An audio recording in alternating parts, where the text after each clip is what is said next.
Grab a front row seat to the untold stories as we talk about how to live life on your terms. You're officially part of the inner circle. Welcome to Courtside with Courtney. And don't worry, I comped your ticket.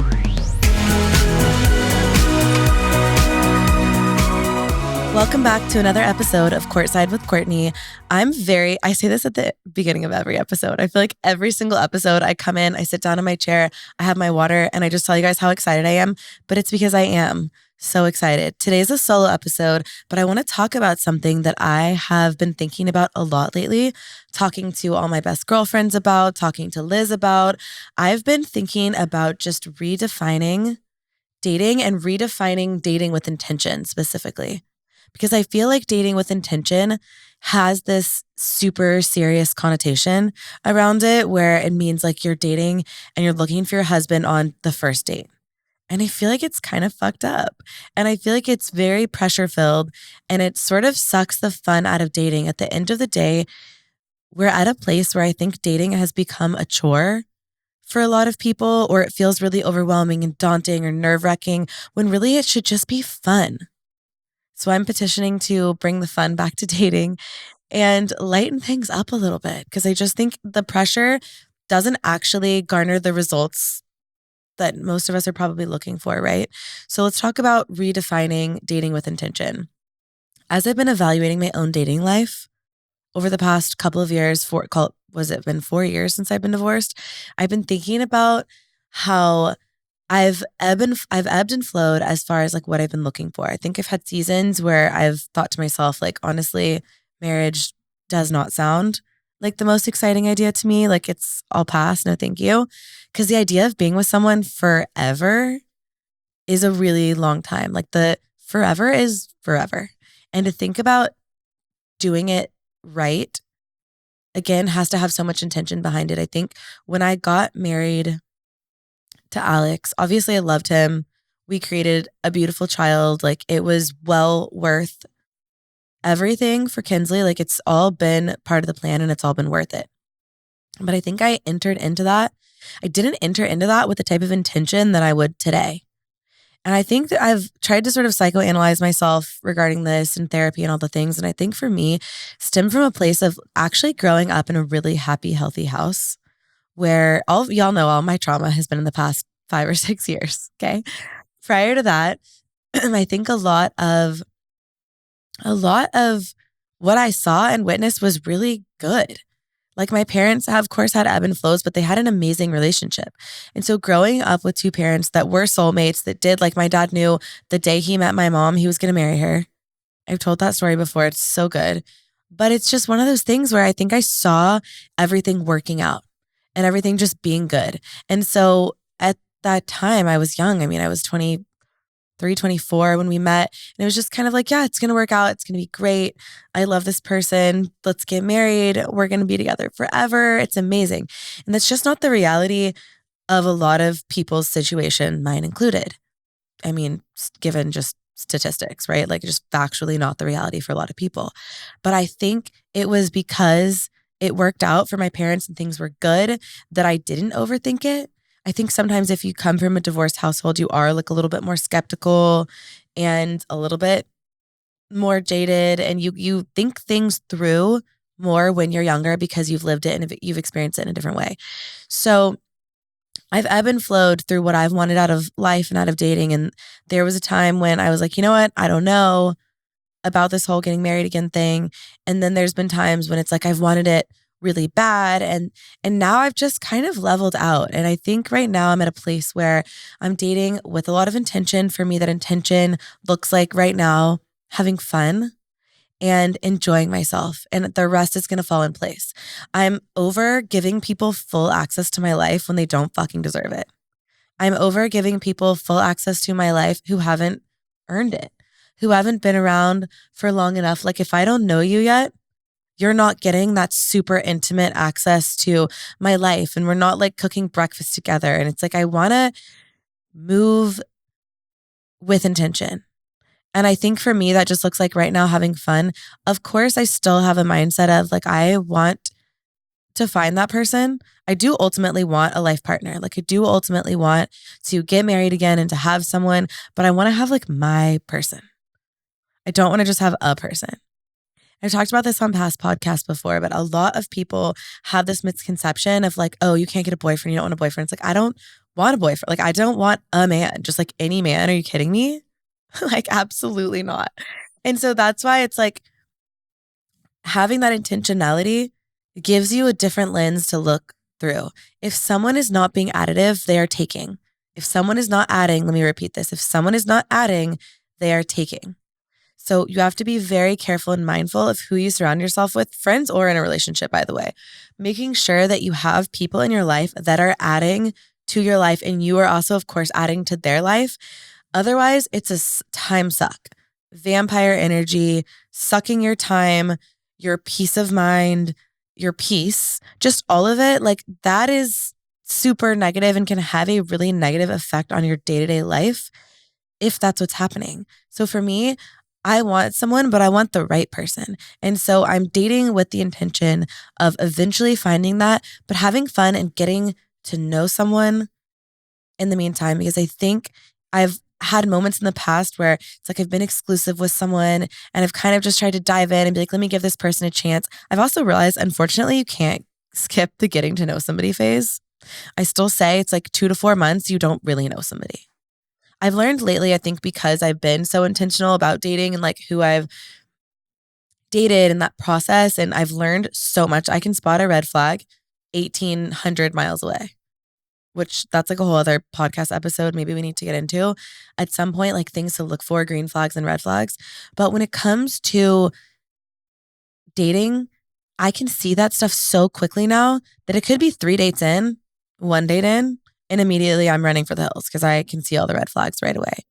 But I think like going into date 1, wondering like, ooh, is this my husband? It's so much pressure for you and them. And you lose out on the joy of just having fun and experiencing the person. And like that part of getting to know someone is fun, but you can't skip over that and like rush things and jump into things to something serious before you know the person.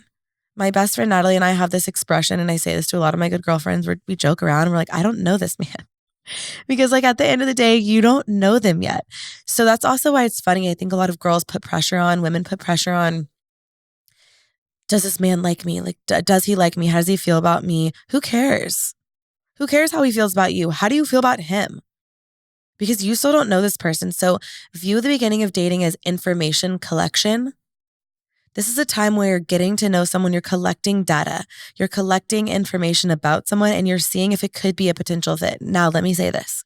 If someone comes into date 1 and they come in hot with, I never want to get married, I never want to have kids, if that doesn't align with your future goals, your eventual goals for what you want out of a partner, then of course there's absolutely no reason to continue dating the person because there's already like a misalignment of values. But until you have those conversations and you know where someone stands, you're getting to know them.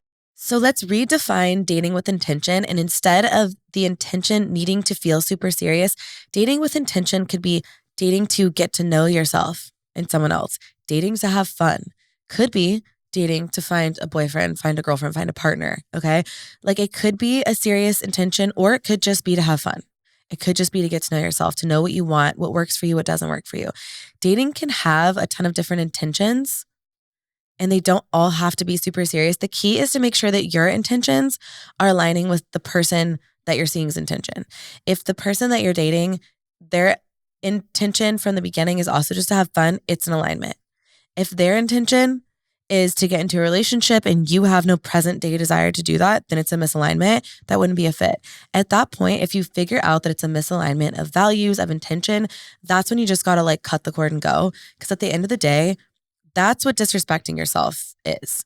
If someone looks at you and they say, I don't want a relationship, I'm not looking for a partner, I never want to get married, I never want to have kids, like whatever it is, if they tell you something, believe them. It is not your job to change someone. I'm so tired of people trying to change everyone all the time. Like people are always constantly trying to change a man with his intentions and what he wants. He told you. We need to stop being surprised when someone acts how they told you they were going to act. At the end of the day, if this man looks at you and he says, I'm a bad communicator and I'm not looking for anything, and then you turn around, you invest 6 months of your life, you turn around and you are surprised when he shows up as a bad communicator and never wants to exclusively date you. He told you on the first date, I suck at communicating and I don't want a girlfriend. So why are we always mad when they act how they told us they were going to act? I think we would we would not waste so much time.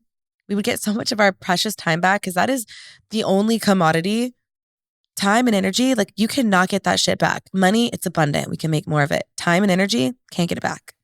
At the end of the day, use that very, very wisely. Be very fucking sure when you're using your time and your energy. Now, again, this doesn't mean you date a guy, it doesn't work out. It was 2 months. Like I've been in so many of those situations in the past couple of years where it's like 2 months in, I'm not feeling it. I see red flags. It's not me. It's not for me for whatever reason. And I'm out. It's so easy for me to walk away because I know my value. I know what I'm looking for. And when I realize that this person is not what I'm looking for, walking away is the easiest thing in the world. And that might sound cold because honestly, it kind of is. But I'm so crystal clear about what I want that it makes that easy because I don't want anything that's not for me. So the minute that I get that sign and that flag of, you know what, this is no longer for you, it's the easiest thing in the world to walk away because that's not for me. It's not for me. I don't want it because it's standing in the way of something else that I do want, right? Which is like the ultimate goal. So if it's not for me, I'm all set. When it comes to that, it's the easiest thing in the world to walk away. Having said that, you do need to take the time to get to know someone.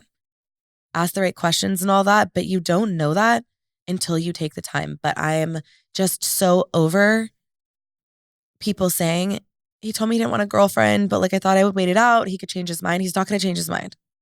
He's going to end up back at the same place that he was when he told you that. So even if he sort of fake changes his mind for a couple of months, couple of weeks, he's going to end up back there because he wasn't ready and he told you that. So you have to respect someone's boundaries and also your own and just say like, this is now disrespecting myself because I don't want to enter into a situationship with someone if I'm looking for a relationship, or I don't want someone that wants a relationship if I'm looking for a situationship because they're always going to be pushing that boundary. It's never going to work. Get over it. There's 100 billion other people that you could find. There are 8 billion people in the world? Guys, like think about how many people that is, okay? Get over it. Just there's so many other people that you could find. Don't waste your time because you're going to end up falling for someone, having a huge crush, being in love. Like you're going to put yourself in a shitty position. And the person told you from day one that that's where they were. It's easily avoidable. Just don't go down that road. I don't care how cute they are. I don't care how funny they are. I don't care how much you like hanging out with them. If you can't set that boundary, you will end up putting yourself in a bad position and it will be worse later down the line. You think it's hard to walk away from someone you have a crush on? Imagine falling in love with the person and then having to walk away. So just cut the cord. Like it's the easiest thing in the world to cut the cord. So intentions need to align. And some of the ways that you can see, like obviously you can have those outright conversations about what are you looking for? Where are you at in your life? Are you looking for a relationship? Are you looking to have fun? For me right now, personally, I'm still ultimately looking for that partner, but I'm so unwilling to settle that it's a lot harder for me to want to step into a relationship because I feel like I'm at an era where I'm dating for fun, entering into a relationship with the intention of finding someone to be with. But you just don't know that from the beginning. You have to actually date somebody. But pay attention to words and actions. Do people's actions align with their words? Because it is also very easy for a man to give you what looks like a bunch of green flags, but really it's like red flags. He's painted green. He's telling you exactly what you want to hear. You gave him the keys to the kingdom and he's walking around in his fucking boxers, like waiting for his breakfast because you just gave him everything. You said, here's exactly what I'm looking for. Here's exactly what I want. And he became that. Like this happens because people are a little crazy sometimes. Sometimes that's the fine line. Someone can show up and it can look easy and it can be simple. And half the time, like some of the time it is easy and it is simple and that's your person and you end up finding them and it felt right from the beginning. Sometimes someone is pretending to be what they know that you want.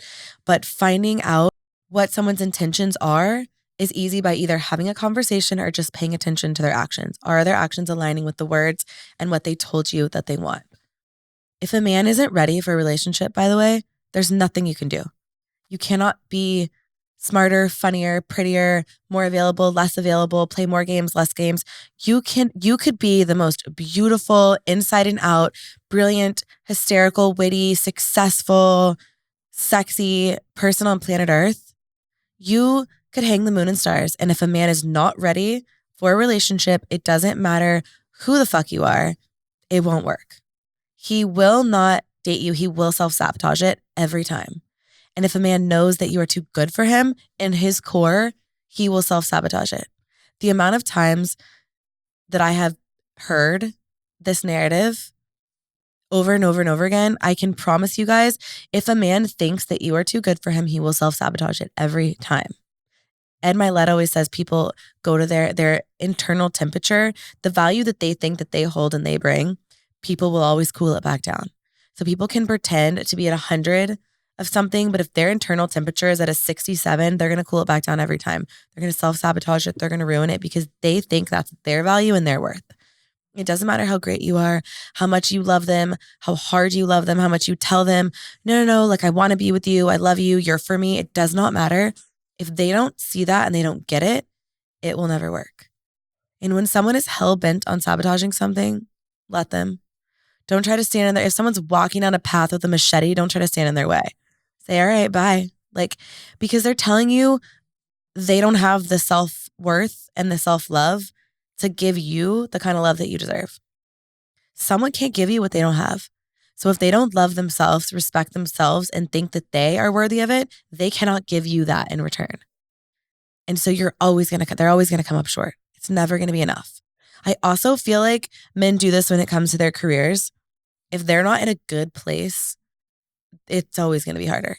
They're always going to be a little bit more difficult to be around. Now, of course, there's nuances here and there's ebb and flow. If you've been with someone for a long time and they lose their job, of course, like you ride it out, you have that like equity built with someone, but it's a really hard way to start a relationship because it kind of worth and value in men's jobs and careers and their ability to provide, like it really has a heavy standing on their own mental and what they think that they have to offer. Whether or not you tell them you value that, it still matters to them 99% of the time. I think like most men are just hardwired that way. So if they don't feel that self-love and that value within themselves, they cannot provide that for you. They cannot give it to you, period. I also think there's a lot of intentionality surrounding being single. It goes back to what I said earlier, but there's this narrative around like at the end of the day, oh man, like do you want a boyfriend? Like hope you get, no, it's like, it isn't always that way. Like sometimes people just enjoy being single. They want their peace of mind. They want the freedom. They like spending the time with their friends and their family, investing that time in themselves. Maybe they're growing their career. I don't think being single is a negative thing at all. Again, as long as you're intentional about it. Are you growing as a person? Are you creating a life that someone is going to want to walk into and come into? For me right now, I can say with full confidence and certainty, I love my life so much. I'm not married and I love my life so much. I have friends that I adore, that I look forward to spending time with. I have a daughter that I'm obsessed with, that I look forward to spending time with. I have the greatest family that loves and supports me. I have a career that I'm so proud of, that I have put like blood, sweat, and tears into and built from the ground up. I have all the things that I need and want aside from that relationship bucket. And so my life is so full already. I think of life in buckets kind of. I don't know why it's just this visual for me, but it's like health and wellness, personal like growth and confidence, friends, family, hobbies, career. I think of life in these buckets, right? And if your buckets are at the top and your buckets are flowing, when one bucket isn't overflowing, you don't notice it. If you have 4 buckets that are really low, you're going to feel it. And they all affect each other, right? There's like this pour over into each. But at the end of the day, if you're creating a life that you love, that you're happy with and excited about, it's almost harder to bring somebody into that life because you're protective of your life. Like you're excited to introduce somebody into that life, introduce somebody into the friend group that you've built and around your kid or around your family, or show them, your career and what that looks like and all these fun things, and invite them into your home that you've spent time curating and like creating this amazing space. If you spend time curating your life, it's a privilege for someone to come into that life. So for me, I'm in this era where I'm protective of my life because I love it and the people in it. And so inviting someone into my life at this point, it takes a lot because it is a privilege for me to invite you into my life. And when you have that mindset, you view things through a different lens. I like to look at life and dating through a couple of lenses. Is this adding or is it taking? If I don't want to go on a date, if somebody asks me on a date and it's a Tuesday and I'm stressed out and I'm tired and I have work to do tomorrow, I'm not doing it because that's not fun, right? Or is someone adding to your life? Are they adding or are they subtracting? Am I sitting around worried, stressed out, focused, like, oh my God, has he texted me? Like that's taking, someone's taking now my peace. I'm out. Is someone adding or are they taking? Is it fun? Is it enjoyable? Do you actually want to do it? Or do you just feel pressured to do it? Because the beginning stages of dating someone should be the easiest part. It should be the most fun part. If you're not having fun, you're not doing it right. Let me say that again. If you're not having fun dating, you're not doing it right. And by the way, learn the lessons.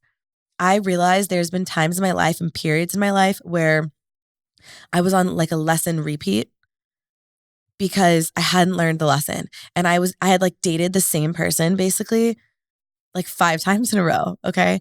They looked different. They had different names. They had different jobs. They had different everything, right? Like personalities, careers, body, like everything was different, but they were all the fucking same person. It was all the same guy because I hadn't learned the lesson. The minute that you learn the lesson, the loop stops. If you have not learned the lesson will repeat, period. You can't get out of the loop. I really do believe that God like puts us on lesson loops until we learn it, until he's saying, and sometimes like I always do this thing where I'm in a relationship and I've talked about this before because the signs are fucking crazy, but I'll say like, if this isn't for me, I don't want it, take it away. Every time it's like that day or the next day, I'm like slapped with the most ridiculous, crazy, like I was talking to a guy one time, I think I've told y'all this story before, but I was dating this guy, this is years and years ago. One time and I was like, God, like if I don't feel like this is right anymore. Like, I don't think this is for me. I'm not feeling it, but I'm not just trying to bail randomly. Like, give me a sign. So I'm upstairs in my attic getting something. First of all, like, why was he not in the attic? His ass should have been in the attic, not me. But I was up in the attic. I was using his phone as a flashlight. Okay. I had the phone in my hand and looking at it like this. I prayed this like 30 minutes before and I'm on my phone. All of a sudden, a half naked girl pops up. Imagine my surprise. A half naked girl pops up on the phone and I'm like, excuse me. I was furious. Like cartoon steam coming out of my ears. I was so pissed off because I was like, are you kidding me? Right now, first of all, what are the odds? What are the chances? Like I was 100% supposed to see that. Goodbye. Like farewell, period. It was this, I should have never, it was a fucking circle back. It's always a circle back, you guys. It was like a guy I dated in college, by the way, never told, I was like friends with his sister, never told her that. So if you're listening, shout out, your brother sucks. But honestly, it was like one of those things where I feel like because he's not a masculine man, he probably like kind of blames it on me in some capacity to the family. But this man received a half naked text from a girl while we were dating, phone in my hand. I was pissed. So all that to say, if you ask for a sign, it usually comes. I was pissed and then I wasn't. I was pissed for like 2 hours. And then after that, it was like, get out of my house and please never return. Like I would actually derive so much joy and pleasure from never seeing you again. Because again, I don't want what's not for me. I just asked and was told with complete certainty that that was not for me. So I move on and that's how it's so easy, you guys. I do a couple of things. I like to create a list of icks about someone. When you look at the list, you will never want to talk to the person again. And actually look, it's not like stupid icks like, oh, they wore, honestly, I do have a stupid ick. One time this guy I was dating wore a red sweatshirt to the airport and it like just was not his color. But those are like icks where they've already had deep core value icks. Like you've already had misalignment. And so all the little things bother you. If a man treats you right, and they're masculine and they're amazing and they're taking care of you and they're solid and they're loyal and they're kind and they're all the things you want them to be, they can wear the flip-flops. Let him have his flip-flops. He's still going to slay. in a flip-flop and you will not even think twice about it because you're not picking him apart and critiquing him. If he's treating you like shit, the flip-flops matter. Then the flip-flops become an ick because now you have a misalignment with like him as a person in general. And so the little things bother you. So it wasn't really the red sweatshirt. It was the way that he was acting in that moment in general that I had a problem with. And then of course the red sweatshirt became an ick. But all that to say, write down and be realistic about how people are showing up for you. When you can do that, you've got it all. You can get over someone in 5 minutes when you can do that. When you realize, okay, I'm writing down, he's being inconsistent, not planning things, breadcrumbing me, not really showing up how I want him to show up. When you start writing these things down, you're going to create icks. Like you're going to realize that he's not that interesting. He's not showing up for you. He's not being consistent. He's not really doing anything. And you're over here begging for scraps. Like, why would you want to date someone? But you obviously have to get to a point where you're dating someone to figure those things out. So it's really not a waste of time. The key here is listen to your instinct, trust your gut, follow those actions and the words. Are they aligning? Are they not aligning? At the end of the day, you cannot skip the getting to know someone phase. Date with intention to have fun, and then date with intention to get to know the person. Enter a relationship with the intention, if you want to get married. If you don't, that's obviously your prerogative. Then enter the relationship with that more serious intention. But don't just roll up to the first date like, hey, I was wondering if you want to get married. Like, that's not fun. And it almost puts so much pressure that you remove the whole first fun phase. Like, enjoy being courted, enjoy flirting, enjoy texting, enjoy like doing those things, enjoy allowing the man to plan a date. Like, just enjoy yourself, get to know someone. But the key here is, do their actions match their words? Are you aligned in your intention? Because if you're not, then you are wasting your time. If you think you're aligned in your intention, you get to know the person. And then you get to a point where you decide, is this a fit to go into a relationship or not? If you go into a relationship with someone and it doesn't work out, you have not wasted your time. You haven't wasted your time because you still did all the things. You still took the steps to get there and you learned about yourself. You learned what works for you and what doesn't work for you. But take inventory. You are doing yourself a disservice after a relationship if you do not take inventory of what worked and what didn't and why it didn't work. Because you should be learning from that relationship what didn't work, what didn't serve you, what you didn't like, what you didn't enjoy, what made your skin crawl, what like got you excited, what you loved. Like, you should take inventory at the end of every relationship for what worked and what didn't. Otherwise, you're going to have a pendulum swing. What do I mean by this? My mom and I like to call this the pendulum theory. When you break up with someone or when you end a relationship and someone doesn't have this one thing, you pendulum swing back the other way and you look for someone, but you're laser focused on just the one thing. So if someone was an asshole and they like always yelled at you in arguments, you pendulum swing back to somebody that's really nice, that you feel safe with, that's kind, but now they're boring. Now you miss all the other things that you need to look for because you didn't look at all the other characteristics that they had. You just looked at that one thing. Your pendulum swung too far this way. So now you're dating a nice guy. And now you realize like, oh my God, he's so fucking boring. Now what? Now I'm looking for passion and I want fire and love and like connection and energy. Like, I need to have all that with someone. And now that's the one thing I'm laser focused on. Now you pendulum swing back the other way. Now you have passion and fire, but now I have another guy that punches holes in walls. And you keep pendulum swinging if you don't take true inventory of what works and what doesn't. The minute that you can actually assess your relationship and get really honest with yourself, by the way, like of what you could have improved on, what you did a good job on, where you were lacking, where you weren't showing up as a good partner and where you were, pendulum swing disappears. You aren't just laser focused looking for the one thing, you're looking for the whole package. I'm going to leave you guys with that. This might be one of those episodes you guys need to listen back to because this is tons of information and knowledge and shit that I have learned through trial and error and really struggling. You guys, this is like tough stuff that I have been through, and I'm hoping that this episode will be helpful for you guys. If you're dating in your 20s, your 30s, your 40s, I don't care how old you are, this is relevant because it's all about learning about yourself and what you want and how to go forward with that in life. I love you guys. I'll see you in my next episode. Bye.